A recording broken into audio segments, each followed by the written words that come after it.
په ننګرهار کې د مالونو د پیر او پلور منډي چې د دغه ولایت د بلابلو سیمو خلک دلته د مالونو د پیر او پلور په مخه راځي. تجاران وایي چې د پخوا په نسبت یې کار روزګار خراب شوی او د مسؤلینو غوښتنه کوي چې د ګاونډیو هیوادونو سره د مالدارۍ تجارت ته زمینه برابره کړي.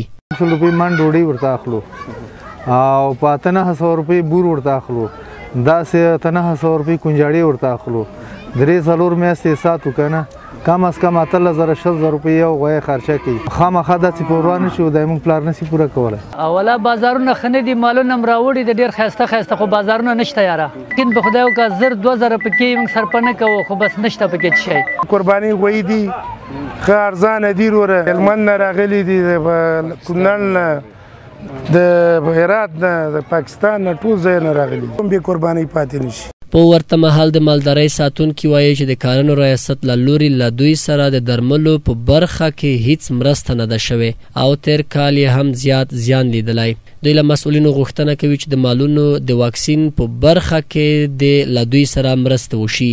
خو ولا کامې ته تللي وروره مالونه ګرانه، ډېر بلاندازې نه وتلي ګرانه، نو الله دې خیر کړي. اوسه پورې خو ما اخیستی نه ده خو ګرځو، نو نصیب هم چېرته او راغلی مال پسې بیګام راغلی به سار لاړو دلته رالو به کامې ته لاړو، خو هغه مالونه چې پروس کال په کوم ریټونو د هغې نه څه کال چې پروس کال چې په 15000 هغه په 8000 دي څه کال، خو بیا کوشش کوي کمزوری مال باخلي دغه به داسې نور خو پرېږدي خو څوک نه، خو بیا هم لږ خلکو ته مشکلات. ننګرهار کې د ښاروالۍ مسؤلین وایي د نرخونو کنټرول یې کړی او هڅه کوي د خلکو ستونزې ژر حل کړي.